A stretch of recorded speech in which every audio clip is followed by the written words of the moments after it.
Hey guys, so Ted is back, as you may have guessed from my last video, and we are going to be doing a little boyfriend Q&A. So first of all, thank you to everyone who asked questions both on YouTube and Twitter, and hopefully we can get to all of them.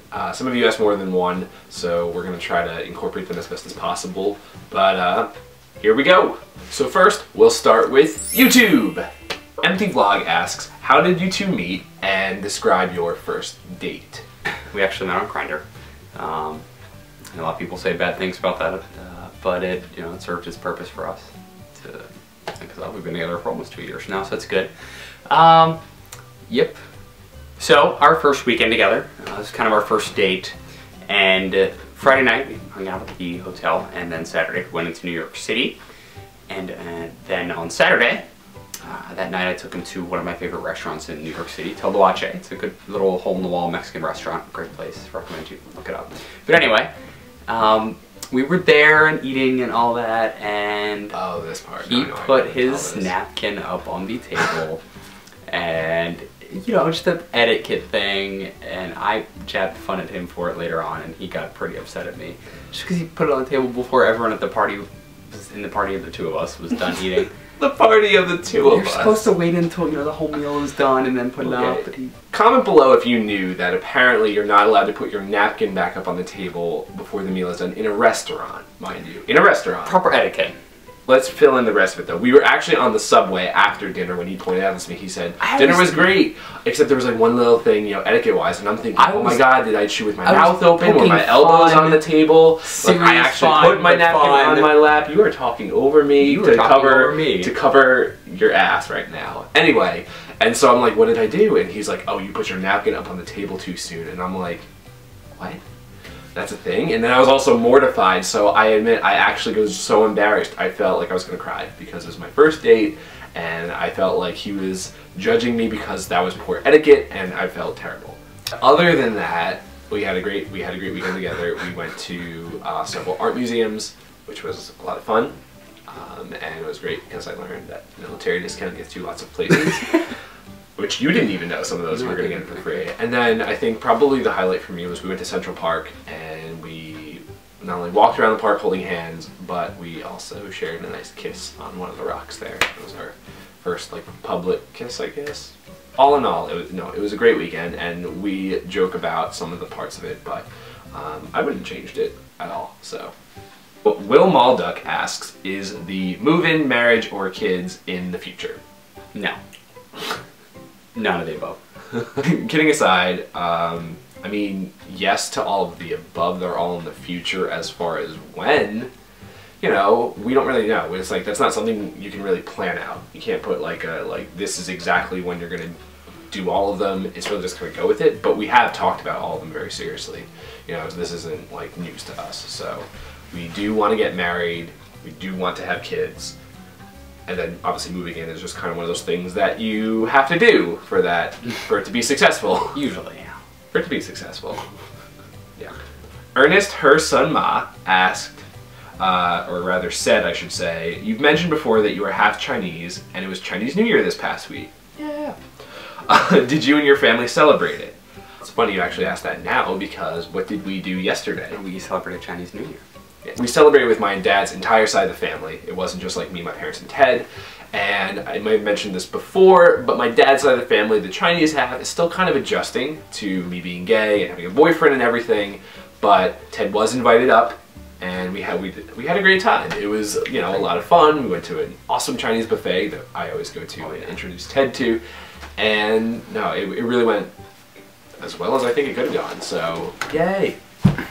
Oh yeah, show off your spoils. Even Ted got a little red envelope.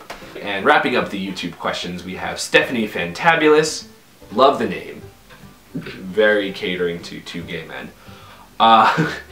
When you first started making YouTube videos, were you afraid of what others would think? And how did Ted feel when you started making videos? So I guess I'll answer the first half, you take the second one. So yeah, I don't know if I would say I was afraid, but I was definitely nervous about making videos. I actually got rid of them because I really was watching them and cringing, but the Transit Chronicles were how I started my channel, and I hate you. They were bad. I'm sorry guys. I am learning as I go, but they were terrible. But I think, you know, I was very nervous about the boyfriend tag even as well because, you know, it's putting it out there that I'm gay. It's public, it's on the internet, and over 50,000 people have watched that, which is insane. But I think over time I got much more comfortable doing it. I've also realized that not everyone's gonna like what you do. You can't preoccupy yourself worrying about what people are gonna think. At the end of the day, if you're gonna vlog, what I've decided is that you have to do it because you're enjoying it and you want to entertain people. And just, you can't assume that 100% of everyone who sees your videos are gonna like them. How did you feel though when I started making videos? At first it was kind of like iffy. I didn't really understand the whole concept of vlogging or all that other stuff. Obviously, you know, like being cadet at West Point and you know, being a future officer, yeah. Some concerns about like some of the things that, you know, this is perpetual, it's gonna be on the internet forever or whatever. So obviously one day my soldiers, you know, if I ever stay in the Army long, can see this. But you know, as long as I keep things good and professional and have some fun with it and support him and make sure that he has fun with it, and he really seems to enjoy it. So, you know, as long as that happens, then I'm cool with it. I think it's great. Alright, so next we have Twitter! Hayate Kinky Slime 9427. What does that even mean? Okay, but you guys asked me a question, so thank you! How do you guys keep your relationship long-lasting? Communication? Yeah. But actually, that's not meant to be like a cop-out answer. Because we live 2 hours apart and we don't get to see each other all the time, we have to keep our lines of communication open, especially if we disagree about things. You know, you can't just ignore it, push it to the side. So you gotta talk all that out.